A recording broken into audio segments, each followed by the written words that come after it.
Bienvenidas y bienvenidos, sean todos, a su programa La Voz del Tribunal Constitucional, una propuesta semanal que procura difundir la cultura constitucional y el quehacer del Tribunal Constitucional en la República Dominicana.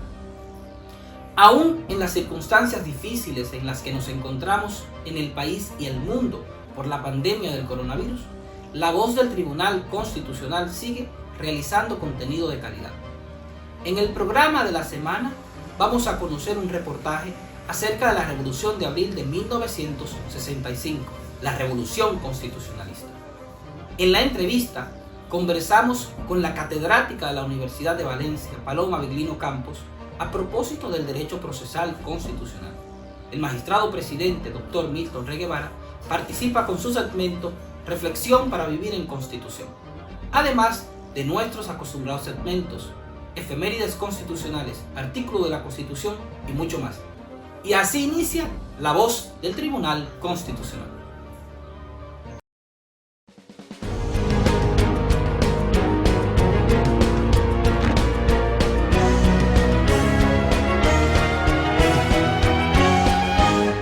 Noticias TC.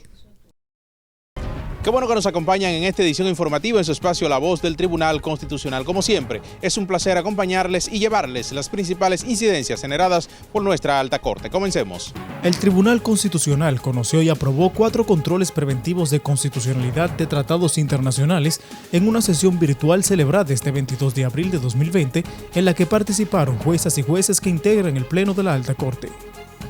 Los controles preventivos de constitucionalidad de tratados internacionales aprobados son los relativos al Convenio Constitutivo del Fondo Multilateral de Inversiones Tercero, que el Convenio de Administración del Fondo Multilateral de Inversiones Terceros FONINI, suscrito en fecha 24 de mayo de 2019. Este acuerdo procura apoyar al crecimiento económico sostenible, crear oportunidades para las poblaciones pobres y vulnerables y promover la igualdad de género y diversidad en América Latina y el Caribe.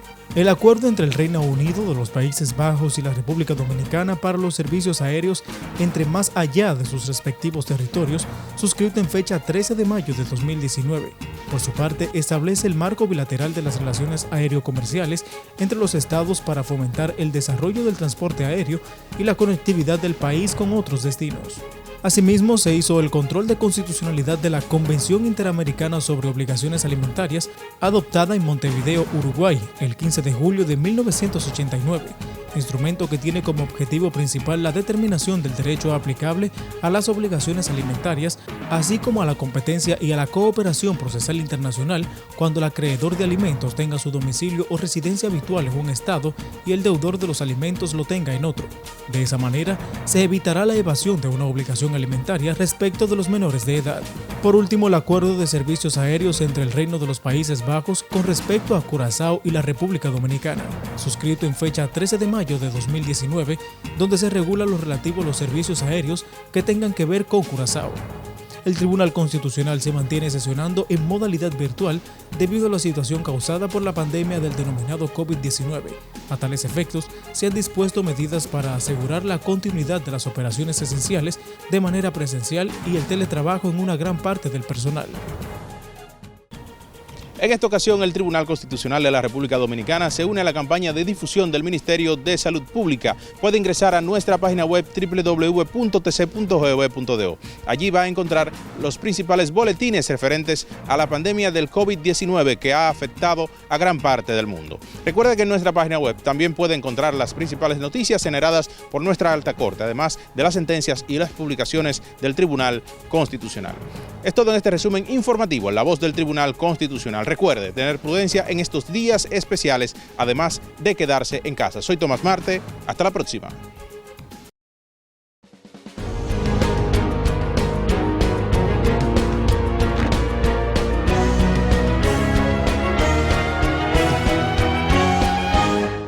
Noticias TC. Seguimos en La Voz del Tribunal Constitucional. Reflexión para vivir en Constitución es el segmento que dirige el magistrado presidente del Tribunal Constitucional a toda la ciudadanía. En esta ocasión aborda la Revolución de Abril de 1965 y el respeto a la Constitución. La Revolución de Abril representa un episodio de trascendencia para la conciencia nacional de la República Dominicana por la reivindicación de la constitucionalidad, propicio por lo tanto para reflexionar acerca del respeto a la Constitución. Veámoslo.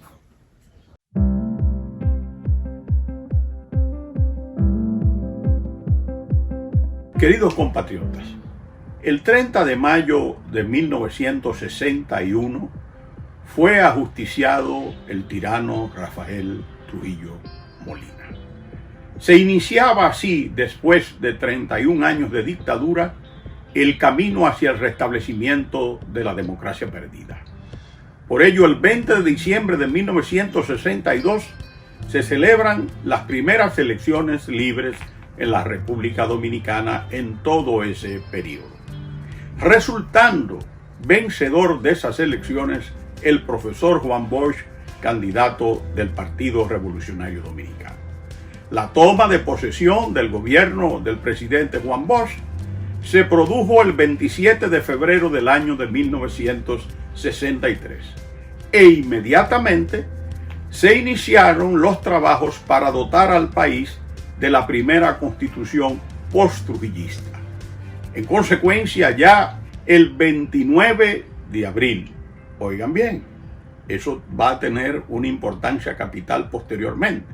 El 29 de abril del año de 1963 fue proclamada la primera constitución post-trujillista, una constitución social, que entre otros principios generales establecía que la nación dominicana se fundamentaba principalmente en el trabajo, no en el capital, sino en el trabajo. Por ello, y otras disposiciones, se le llamó la primera constitución social. En ella se prohibía y se condenaba el latifundio, es decir, una propiedad excesiva de la tierra. Se prohibía el minifundio, es decir, una propiedad minúscula de la tierra que no daba ni siquiera para la subsistencia de la familia. En esa constitución se establecía la igualdad de todos los hijos. No había diferencia entre hijos nacidos dentro o fuera del matrimonio. Se erigía al magisterio en una función social.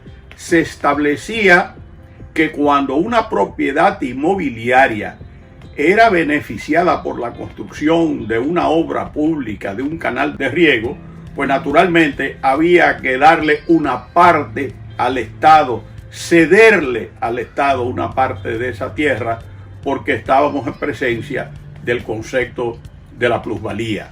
Entonces, esa constitución que prohibía la reelección presidencial y la reelección vicepresidencial, esa constitución que otorgaba a la Cámara de Diputados el sometimiento de las ternas al Senado para elección de los jueces de la Cámara de Cuentas, esa constitución que establecía que posteriormente se iba a instaurar en la República Dominicana la ley de carrera judicial y la inamovilidad de los jueces, pues solamente tuvo vigencia hasta el 25 de septiembre de ese mismo año de 1963, cuando se produjo un golpe de Estado y se instauró un triunvirato, derrocando así el gobierno legítimamente electo por el pueblo dominicano el 20 de diciembre del año de 1962.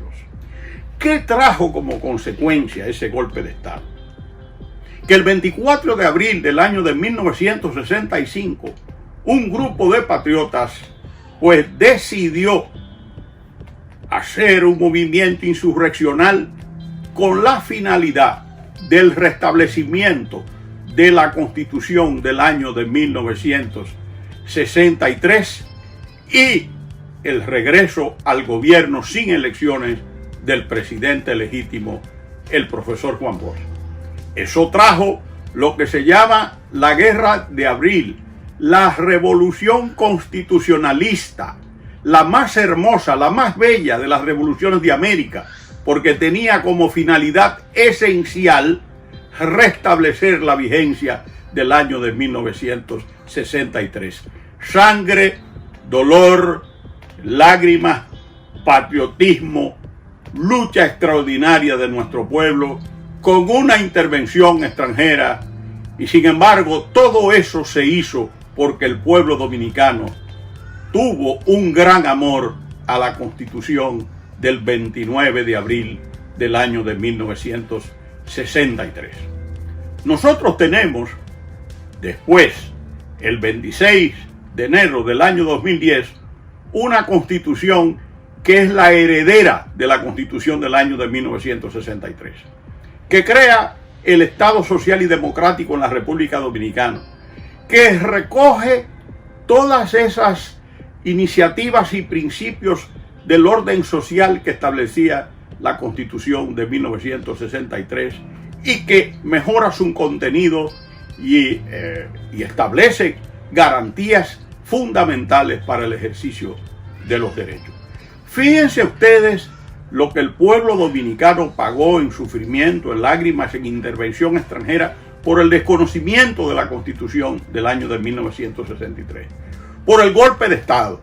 Por eso la República Dominicana no debe volver a transitar jamás el desconocimiento de los valores constitucionales, el desconocimiento de la Constitución, porque eso significa tristeza, sangre, lágrimas, sufrimiento, pérdida de la soberanía. En cambio, cuando se respeta la Constitución, hay felicidad. Están establecidas las bases para la felicidad del pueblo dominicano. La Constitución actual, que es medularmente la Constitución del 26 de enero de 2010, con una modificación específica y puntual sobre el tema de la reelección en 2015, tiene todos los elementos para que la República Dominicana pueda transitar serena y firmemente por el camino del Estado social y democrático de derecho. Tiene todas las herramientas y le faltan las leyes complementarias para que nuestro país pueda sobreponerse a cualquier dificultad temporal o duradera y pueda resurgir airoso como siempre lo desearon los patricios fundadores de la República Dominicana y los soldados constitucionalistas que defendieron la heroica, la vibrante Constitución del 29 de abril de 1963. Muchas gracias y hasta la próxima.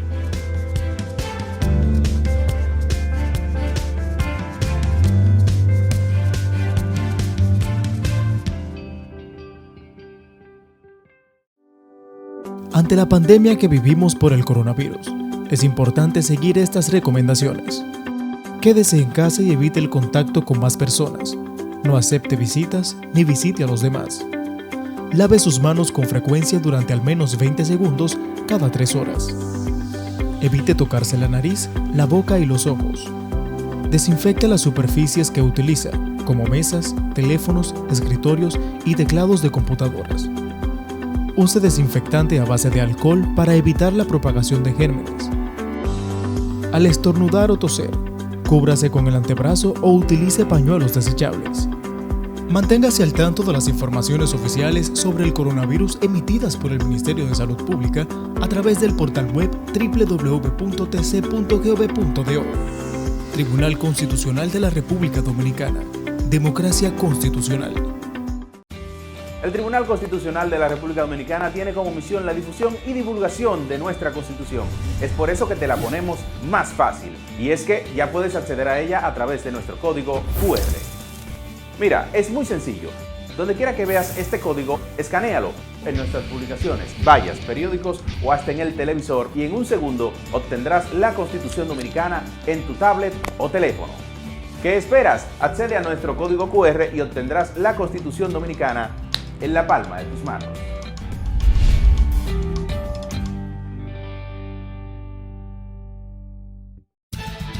El Tribunal Constitucional se une a la campaña de información y difusión del Ministerio de Salud Pública sobre la situación del coronavirus en la República Dominicana. Accede a nuestro portal web www.tc.gov.do y conoce toda la información actualizada y oficial sobre el COVID-19. Quédate en casa. Tribunal Constitucional de la República Dominicana. Democracia constitucional.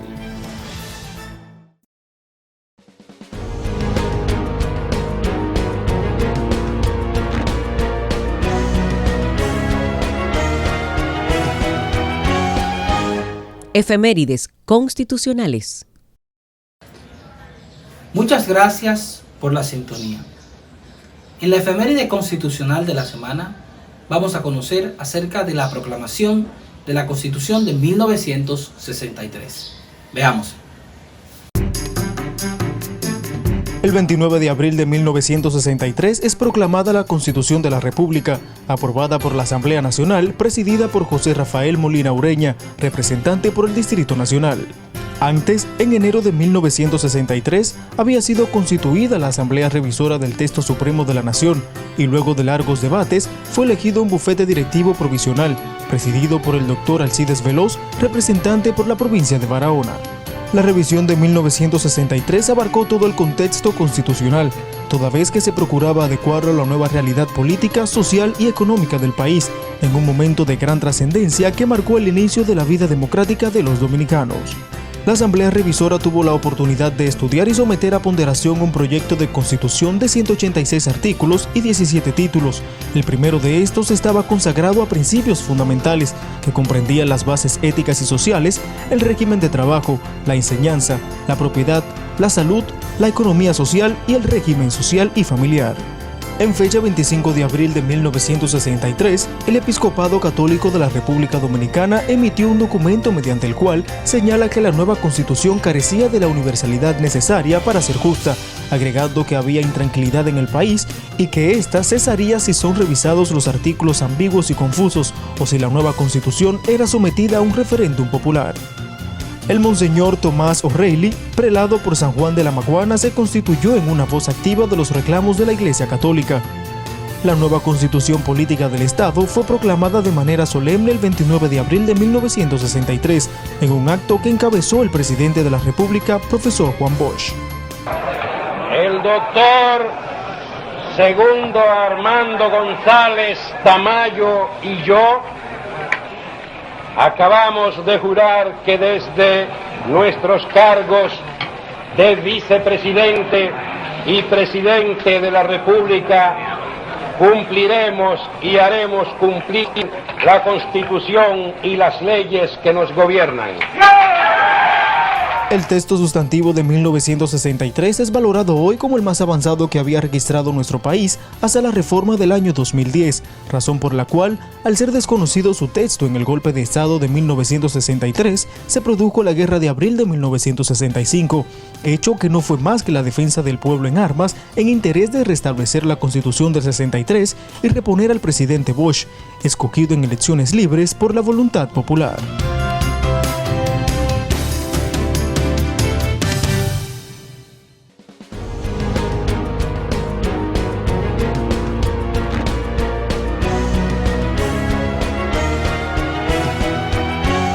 El reportaje. La Guerra Civil del 24 de abril de 1965 tuvo un impacto trascendental en el país. Fue una acción motorizada por jóvenes oficiales de las Fuerzas Armadas que anhelaban restaurar el gobierno constitucional del destituido presidente Juan Bosch, quien gobernó el país por solo 7 meses. Recordemos que el profesor Bosch representó el primer gobierno elegido democráticamente después del ajusticiamiento del dictador Rafael Leonidas Trujillo Molina. Elías Wessing y Wessing, que era el jefe del Centro de Enseñanzas de las Fuerzas Armadas, CEFA, y junto a otros oficiales, conspiró en contra de Bosch tras la promulgación de la Constitución de 1963 hasta derrocarlo.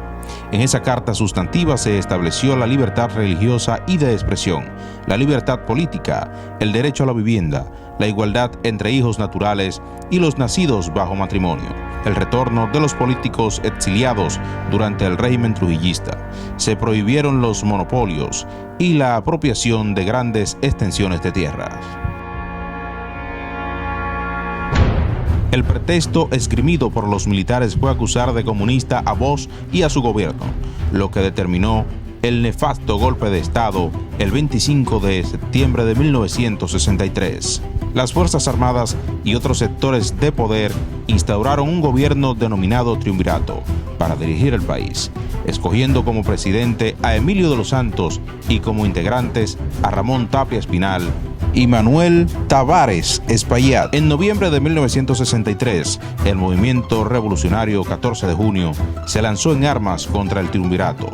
Manuel Aurelio Tavares Justo, Manolo, líder de la guerrilla, fue capturado y fusilado en la Cordillera Central, donde se registraron 32 muertes de dirigentes y militantes. La indignación popular era evidente y el presidente Emilio de los Santos, al no estar de acuerdo con los asesinatos contra los guerrilleros capturados vivos, procedió a renunciar del triunvirato, siendo sucedido como miembro presidente por el doctor Donald Reed Cabral. La economía deteriorada dominicana obligó a la firma de un acuerdo con el Fondo Monetario Internacional. Sin embargo, la miseria continuó agudizándose, además de que era notoria la corrupción administrativa auspiciada por el triunvirato. Un grupo de militares defensores de la constitucionalidad y del retorno de Bosch al poder sin elecciones conspiró contra el triunvirato. Este movimiento contaba con la dirección del coronel Rafael Tomás Fernández Domínguez. El 24 de abril de 1965, el coronel Miguel A. Hernando Ramírez y el capitán Mario Peña Taveras detuvieron al jefe de Estado Mayor del Ejército, general Marcos Rivera Cuesta, y la oficialidad que le acompañaba en la sede del organismo, entonces ubicada en la calle Ortega y Gasset, en el ensanche La Fe, en el Distrito Nacional. Se trató de una sublevación contra el gobierno de facto, la cual fue anunciada a través del programa Tribuna Democrática del Partido Revolucionario Dominicano, que se difundía a través de la emisora Radio Comercial. Correspondió hacer el anuncio al doctor José Francisco Peña Gómez. La mañana del 25 de abril, una de las unidades sublevadas, comandada por el coronel Francisco Alberto Caamaño Deñó, incursionó al Palacio Nacional tras ser derrocado el triunvirato.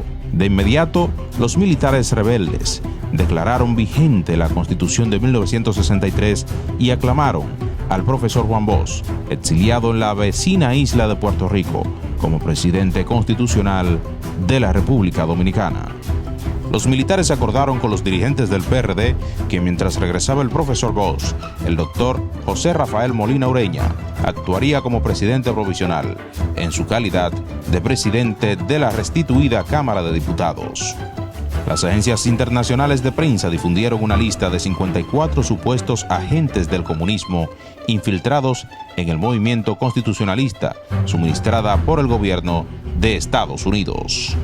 El bando constitucionalista contraatacaba utilizando cañones y ametralladoras antiaéreas, aviones de caza bombarderos de San Isidro disparaban sus ametralladoras y arrojaban bombas, causando muertes y graves daños a la propiedad y a la población civil.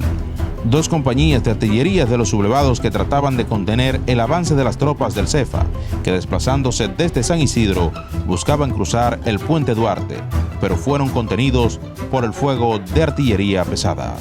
Continuando la lucha armada, los constitucionalistas tomaron por asalto la fortaleza Osama e hicieron prisioneros a un gran número de agentes de la Policía Nacional. The American nation cannot, must not. El 28 de abril, el presidente estadounidense Lyndon B. Johnson afirmó: Estados Unidos no puede y no permitirá el establecimiento de gobiernos comunistas en el hemisferio occidental. En ese tenor dispuso el envío de 42.420 militares con la excusa de que su misión era la de proteger vidas y bienes de los estadounidenses residentes en República Dominicana. Esa invasión contó con el apoyo de la Organización de los Estados Americanos, OEA, que resultó soldados de varias naciones latinoamericanas para acompañar a las tropas de Estados Unidos. Las tropas invasoras tendieron un cordón en toda la ciudad capital, cercando las tropas rebeldes en la parte de Ciudad Nueva, Zona Colonial, San Lázaro, San Miguel y parte de San Carlos y Villa María. También facilitaron el acceso de los militares del Centro de Enseñanza de las Fuerzas Armadas CEFA, dirigido por el general Wessing y Wessing, mientras las tropas rebeldes instauraron el gobierno constitucionalista por el coronel Francisco Alberto Caamaño Deñó. Las tropas norteamericanas se propusieron derrotar a los constitucionalistas y el 15 de junio de 1965 iniciaron un feroz ataque que se prolongó por 2 días hasta el 16, pero el pueblo en armas demostró su valentía. Aunque hubo un gran número de muertos de lado y lado, la lección es perenne en la historia de ese acontecimiento. Su efecto moral sobrevive en el tiempo, ya que impuso una negociación entre los grupos en conflicto, que culminó con la instauración del gobierno provisional del doctor Héctor García Godoy, e hizo que se inmortalizaran frases del coronel Caamaño Deñó, como aquella que reza: porque me dio el pueblo el poder, al pueblo vengo a devolver lo que le pertenece, y la otra: ningún poder es legítimo, sino es otorgado por el pueblo. Y culmina el coronel de Abril diciendo: no pudimos vencer, pero tampoco pudimos ser vencidos.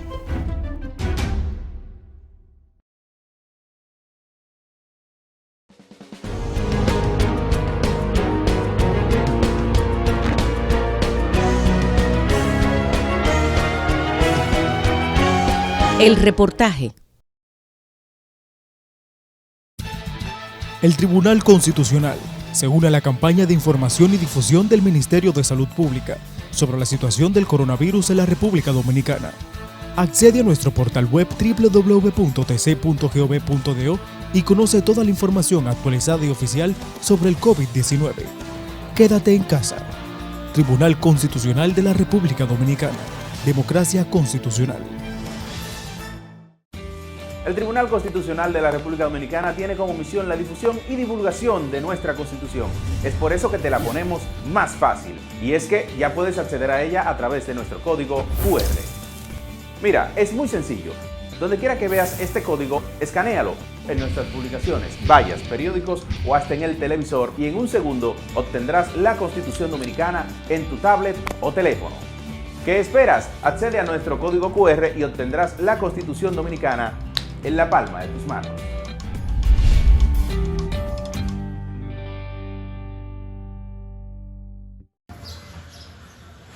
No siempre contamos con recursos bibliográficos para conocer la historia constitucional del país, aspectos relevantes de la Constitución vigente y otros para la formación constitucional nacional. Por ello, el Tribunal Constitucional, en estas circunstancias por las que atraviesa el país con la pandemia del coronavirus, ha querido poner a disposición de la ciudadanía de manera gratuita, mientras dure el estado de emergencia, distintas publicaciones que se han ido difundiendo a través de nuestra actividad editorial. Y lo hacemos con la finalidad de contribuir a la formación constitucional del pueblo dominicano y para ayudar a que la gente se quede en su casa y cuente con materiales que le permitan ir conociendo un poco más acerca del constitucionalismo del país. Recuerden, esta campaña estará disponible mientras dure el estado de emergencia, así que vamos a aprovechar y a leer acerca de la Constitución Dominicana en el portal web del Tribunal Constitucional. La voz del Tribunal Constitucional Radio ahora está en Spotify. Síganos y disfrute de todo el contenido donde quiera que esté. Encuentre nuestro podcast como La Voz del Tribunal Constitucional Radio y podrá escuchar todos los episodios de nuestro programa. La Voz del Tribunal Constitucional Radio, ahora en Spotify.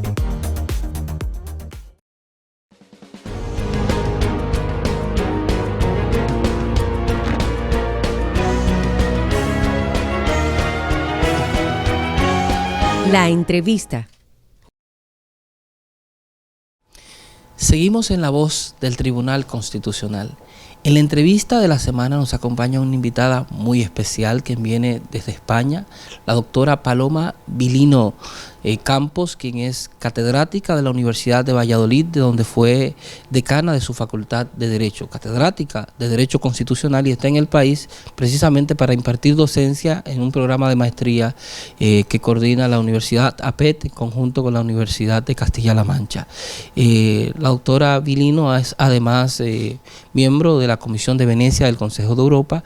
Ha dirigido el Centro de Estudios Políticos y Constitucionales de la Presidencia de Gobierno de España, miembro de la Junta Electoral Central y del Consejo de Estado en España. Nos sentimos muy agradecidos de que nos acompañe en esta conversación. Sea bienvenida. Para mí es una satisfacción estar con ustedes y les agradezco mucho la amabilidad que han tenido para invitarme a participar en este programa. Bueno, doctora, veo que usted es una autora prolífica, ha publicado, dirigido al menos 15 libros, 150 artículos, 5 investigaciones, y vamos a iniciar con un tema que me parece a mí que es básico pero necesario. España vivió un proceso de transformación constitucional de hace más de 40 años. Nosotros apenas vamos a llegar a unos 10 que iniciamos ese trayecto. Y una de las señas básicas de esa transformación ha sido precisamente visualizar la Constitución como una norma jurídica. ¿Qué supone esto desde el punto de vista político e institucional para la práctica de los países? Afirmar la idea de que la Constitución es una verdadera norma de derecho. Bueno, yo creo que ese es el gran avance del constitucionalismo contemporáneo. Es decir, es una aportación del constitucionalismo norteamericano que llega a Europa después de la Segunda Guerra Mundial y se implanta en España en 1978 y en muchos otros países de nuestra órbita cultural, también en América Latina. Entonces, la verdad es que afirmar que la Constitución es norma jurídica es afirmar que el poder político está sometido a límites y sobre todo está sometido a control. La Constitución deja de ser una norma, una pura declaración de naturaleza política que los partidos podían seguir o no seguir, vulnerar o no vulnerar. Eso se rompe, que era el modelo del siglo XIX y parte del XX, y se implanta una nueva concepción según la cual la Constitución vincula no solamente a los ciudadanos, sino también a los poderes públicos. Y se establece además un guardián de la Constitución, como es el Tribunal Constitucional, para verificar que el poder político está sometido a derecho. En definitiva, la idea de Constitución como norma jurídica supone limitar el poder y someterlo a derecho. Es la máxima expresión del Estado de Derecho. Y uno de los elementos relevantes que ha supuesto esta transformación es la idea del afianzamiento de los derechos fundamentales. ¿Qué aporta esta nueva dinámica de cara a la protección de la ciudadanía? Yo creo que cambia completamente también el panorama, porque los derechos que están en la Constitución son derechos subjetivos que se pueden accionar ante los tribunales. Y en caso de vulneración por parte del legislador, por parte del Poder Ejecutivo, el ciudadano puede reaccionar acudiendo ante los tribunales de justicia para conseguir que si ha habido una vulneración de su derecho, ésta sea reparada. Usted se refería ahorita a cómo esa transformación constitucional supone una seña de identidad del cambio de Estado. Y una de las cuestiones básicas que tienen los modelos constitucionales contemporáneos es la idea del Estado social y democrático de derecho. ¿Cómo describir o de alguna manera diseccionar las distintas piezas de ese nuevo modelo de Estado?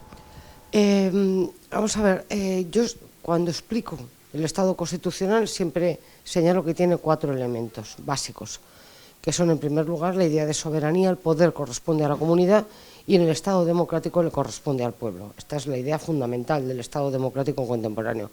Luego, la segunda idea importantísima que viene de la Revolución Francesa es la idea de que el poder está dividido, porque hay que evitar que el poder abuse del poder. La tercera idea sería el respeto a los derechos fundamentales. El poder político no solamente se divide, sino también se limita por el reconocimiento a los ciudadanos de unas esferas de independencia frente al poder y frente a otros particulares. Y por último, la sumisión del poder del Estado a derecho. Esos son los 4 pilares básicos del Estado constitucional, Estado democrático y social de derecho en la actualidad. Y digamos, la seña de lo social incorpora algún elemento de particularización. Me refiero a que quizás en el modelo original del Estado de Derecho la nota básica de la abstinencia del Estado movía a un Estado mínimo. ¿Cómo se traduce la nota específica de lo social para el afianzamiento de nuevas dimensiones de la práctica estatal?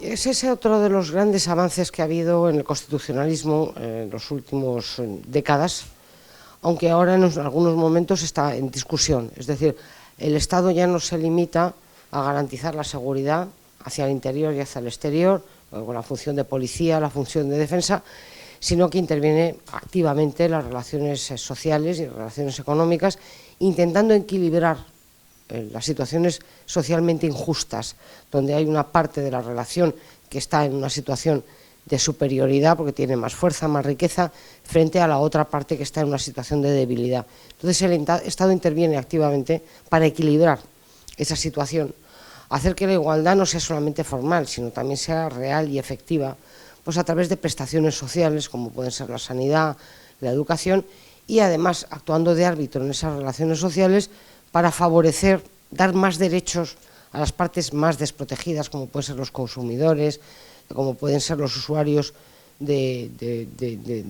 para conseguir un mejor ambiente, para garantizar, por ejemplo, los derechos de los trabajadores, etcétera. Entonces ese es el Estado social, ¿no?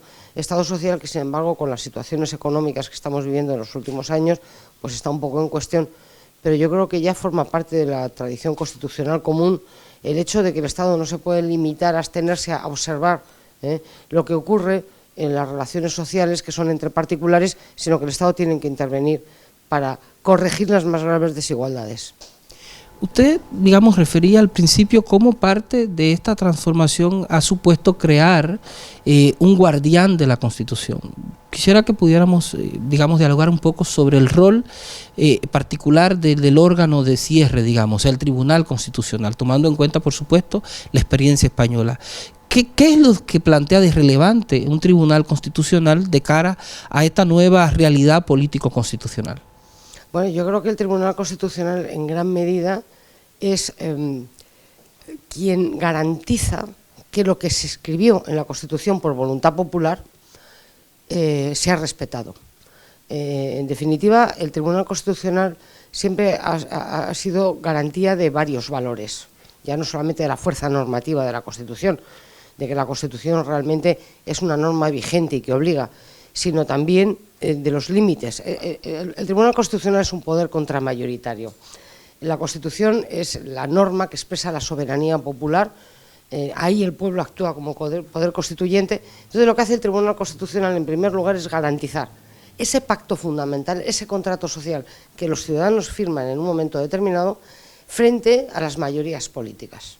Entonces, en un momento determinado puede garantizar que la Constitución, el pacto constitucional, se imponga sobre decisiones adoptadas por la mayoría y que pueden vulnerar los derechos de las minorías. Ese es el primer papel del Tribunal Constitucional, ¿no? Es el papel contramayoritario del Tribunal Constitucional. Pero luego el Tribunal Constitucional en países como la República Dominicana o como es España, digamos, es el que garantiza también los derechos de las personas, los derechos fundamentales, los derechos constitucionales, que en un momento determinado se pueden vulnerar por los poderes públicos. El Tribunal Constitucional, a través de las diferentes acciones de amparo, y no solo el Tribunal Constitucional, también los demás órganos de justicia, pero sobre todo, y en última instancia el Tribunal Constitucional, garantiza esos derechos frente a las vulneraciones que provengan de los poderes públicos o de los particulares. Usted, digamos, refería a algo que me parece importante. El tribunal es una instancia contramayoritaria de control, de posibilidad de acción, de las posibilidades de acción de los poderes políticos. Pero la Constitución al mismo tiempo aspira a una idea de pluralismo democrático. ¿Cómo logra armonizarse esta idea del pluralismo democrático con los límites mismos que plantea la Constitución? El Tribunal Constitucional, como yo aquí me voy a remitir a la obra de un autor muy destacado de la doctrina española, que fue presidente del Tribunal Constitucional, don Manuel García Pelayo. Yo creo que la obra de Manuel García Pelayo sigue siendo de obligada referencia en estos momentos. Entonces, en un artículo que publicó en España cuando él llegó, porque había estado en Venezuela durante mucho tiempo, cuando él vuelve a España, que vuelve ya como magistrado del Tribunal Constitucional y luego es elegido presidente del Tribunal Constitucional, publica un artículo en el primer número de la revista española de Derecho Constitucional que se llamaba precisamente el Tribunal Constitucional, estaba dedicado al Tribunal Constitucional. Y en este artículo Manuel García Pelayo explica muy bien cuál es el papel del Tribunal Constitucional y explica también que garantiza no solamente ya la división entre el poder constituyente y el poder constituido, es decir, el Tribunal Constitucional en definitiva lo que hace es garantizar, como les señalaba antes, la supremacía de la Constitución frente a los abusos de la mayoría en defensa de los derechos de la minoría. Yo creo que hay que evitar una tentación y es pensar que la democracia es el gobierno de la mayoría. Eso no es así. La democracia no es solo voluntad de la mayoría. La democracia es voluntad de la mayoría con respeto a los derechos de la minoría. Y entonces, en gran medida, el Tribunal Constitucional es precisamente el órgano encargado de velar por la supremacía de la Constitución cuando la mayoría intenta vulnerar los derechos de la minoría y de los ciudadanos. Un elemento, digamos, que todavía parece ser importante visualizar en el marco de los retos que todavía enfrenta el Estado constitucional. Me refiero, ¿cuáles son todavía los retos que podemos visualizar de cara a la verdadera afirmación de la Constitución como norma jurídica? Es decir, ¿cómo las crisis políticas y económicas pueden poner o no en entredicho esta fuerza jurídica superior, esta idea de limitación que plantea el propio pacto fundamental? De cara al futuro y de acuerdo a su experiencia académica, ¿cuáles son los retos que debemos avisorar en el futuro inmediato para seguir manteniendo viva la idea de la Constitución como verdadera norma de derecho? Hay muchos retos en estos momentos. Hay muchos retos porque la sociedad está cambiando de una manera extraordinaria. Bueno, ya no solamente nos encontramos con una revolución tecnológica que dicen que va a tener muchísimo más impacto en la sociedad de lo que tuvo la revolución industrial. Es decir, nos encontramos con retos que pueden en estos momentos poner en riesgo, pues por ejemplo, el mercado de trabajo. Hace poco leía que los avances tecnológicos, la robotización puede en estos momentos poner en peligro prácticamente el trabajo de un 30% de la población. Ese es un reto que tenemos a medio plazo y que no podemos olvidar, ¿no? Y luego tenemos el reto de la globalización. Nunca el mundo ha estado tan interconectado. O sea, ya no hay fronteras. Las fronteras las seguimos manteniendo a nivel nacional, pero lo cierto es que los fenómenos que conlleva la globalización son extraordinarios, ¿no? Y yo creo que en estos momentos el gran reto es garantizar los valores tradicionales que ha garantizado el Estado de Derecho, pero a nivel internacional. Para mí ese es el gran reto y quizá yo lo veo también desde la perspectiva de lo poco que cuentan ya los Estados en estructuras como la Unión Europea, donde la idea de soberanía nacional prácticamente ha desaparecido. ¿Cómo podemos hacer compatible el principio democrático con la Constitución? En definitiva, es la máxima manifestación del principio democrático, porque la Constitución, como les señalaba antes, es la voluntad del poder constituyente sobre los poderes, del pueblo como poder constituyente sobre los poderes constituidos. Bueno, ¿cómo garantizar este principio democrático con fenómenos como son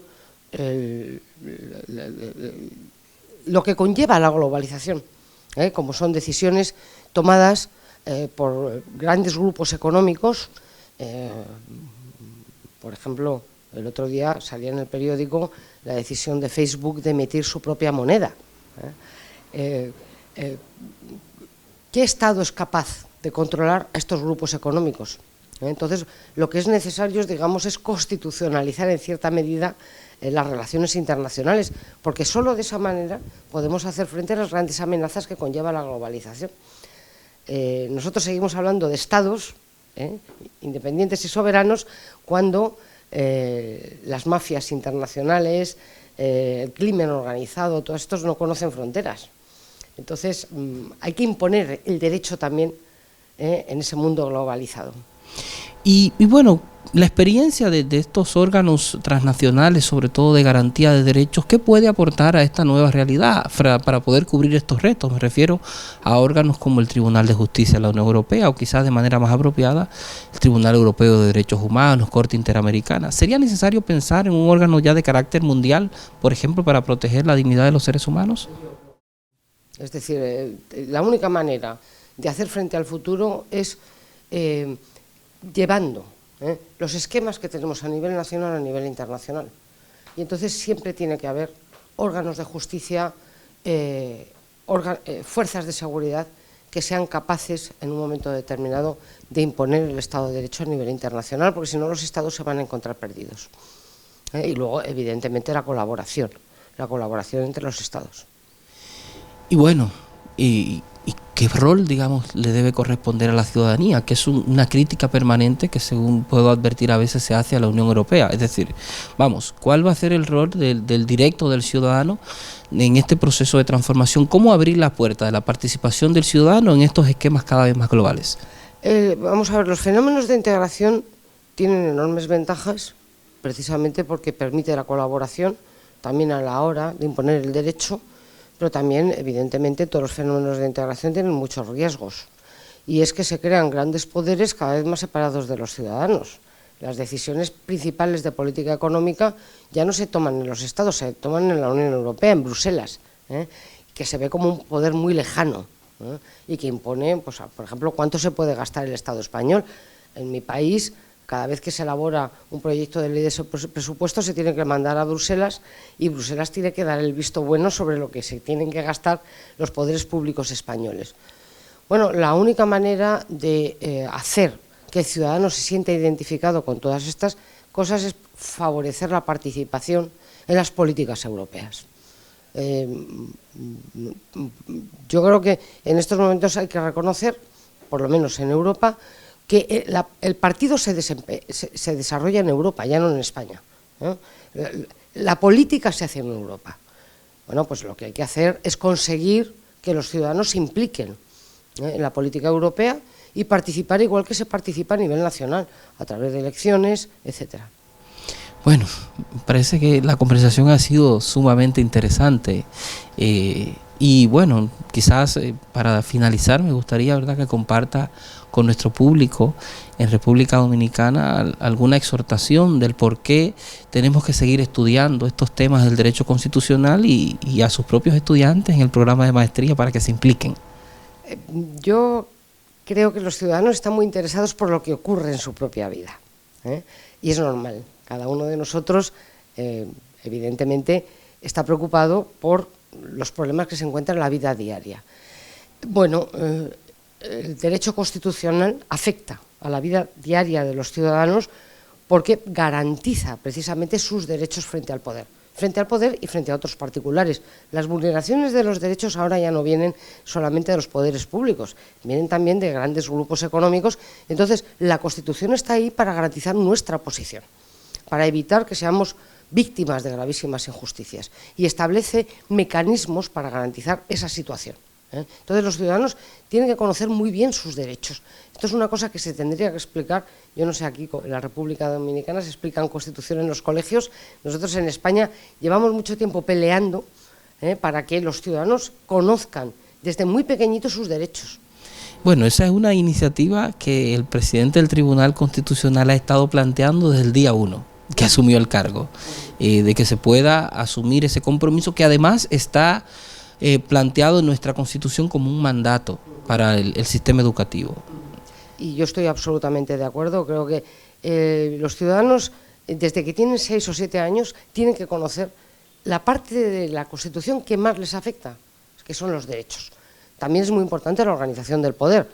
La organización del poder el ciudadano la ve con mayor lejanía porque no le afecta inmediatamente como los derechos, pero evidentemente todo lo que son elecciones, poder ejecutivo, etcétera, al final le afecta, porque son estas instituciones las que van a marcar las políticas del país, y no es lo mismo tener una política que otra. Entonces eso también lo tiene que conocer el ciudadano, pero desde muy chiquitito sus derechos. Bueno, agradecer a la doctora Paloma Vilino Campos en esta conversación en La Voz del Tribunal Constitucional con estos temas que son tan importantes para la ciudadanía, para seguir comprendiendo este proyecto político que es la Constitución normativa, cómo ayuda precisamente a que nosotros podamos reivindicar apropiadamente nuestros derechos y conocer cómo estas transformaciones que han ocurrido en las últimas décadas. Reiterarle el agradecimiento a este espacio y desearle que su estancia en República Dominicana sea grata y que en otra ocasión nos acompañe en una nueva entrega de La Voz del Tribunal Constitucional. Pues muchas gracias, ha sido un placer estar con ustedes. Bueno, y a ustedes en sus hogares les decimos que no se vayan, porque tras la pausa continuamos con más en La Voz del Tribunal Constitucional.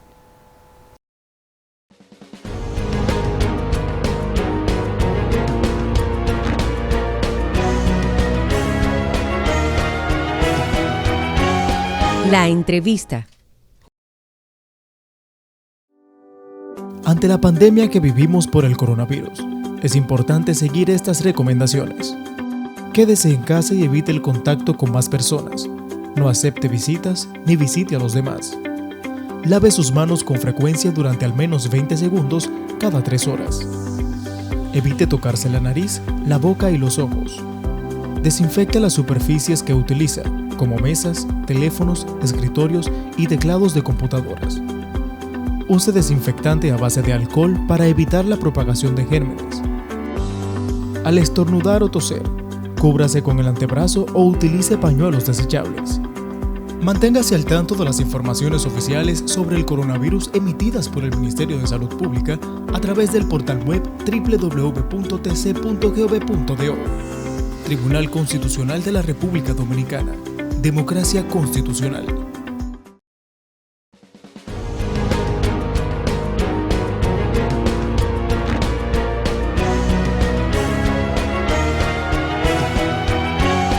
Artículo de la Constitución. Artículo 201. Gobiernos locales. El gobierno del Distrito Nacional y el de los municipios estarán cada uno a cargo del ayuntamiento, constituido por 2 órganos complementarios entre sí, el Consejo de Regidores y la Alcaldía. El Consejo de Regidores es un órgano exclusivamente normativo, reglamentario y de fiscalización, integrado por regidores y regidoras. Estos tendrán suplentes. La Alcaldía es el órgano ejecutivo encabezado por un alcalde o alcaldesa, cuyo suplente se denominará vicealcalde o vicealcaldesa. Párrafo 1.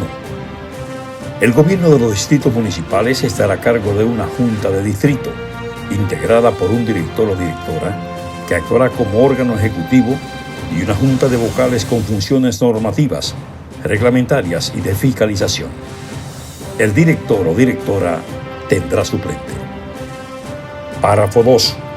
Los partidos o agrupaciones políticas regionales, provinciales o municipales harán la presentación de candidaturas a las elecciones municipales y de distritos municipales para alcalde o alcaldesa, regidores o regidoras, directores o directoras y sus suplentes, así como los vocales de conformidad con la Constitución y las leyes que rigen la materia. El número de regidores y sus suplentes será determinado por la ley, en proporción al número de habitantes, sin que en ningún caso pueda ser menos de 5 para el Distrito Nacional y los municipios, y nunca menos de 3 para los distritos municipales. Serán elegidos cada 4 años por el pueblo de su jurisdicción en la forma que establezca la ley. Párrafo 3.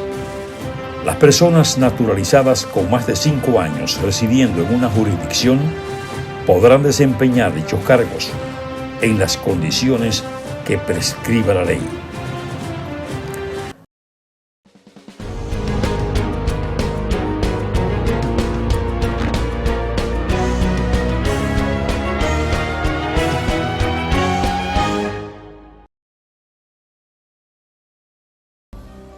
Muchas gracias por habernos acompañado en este programa La Voz del Tribunal Constitucional. No queremos despedirnos esta semana sin antes exhortar a la ciudadanía a que permanezcan en sus hogares.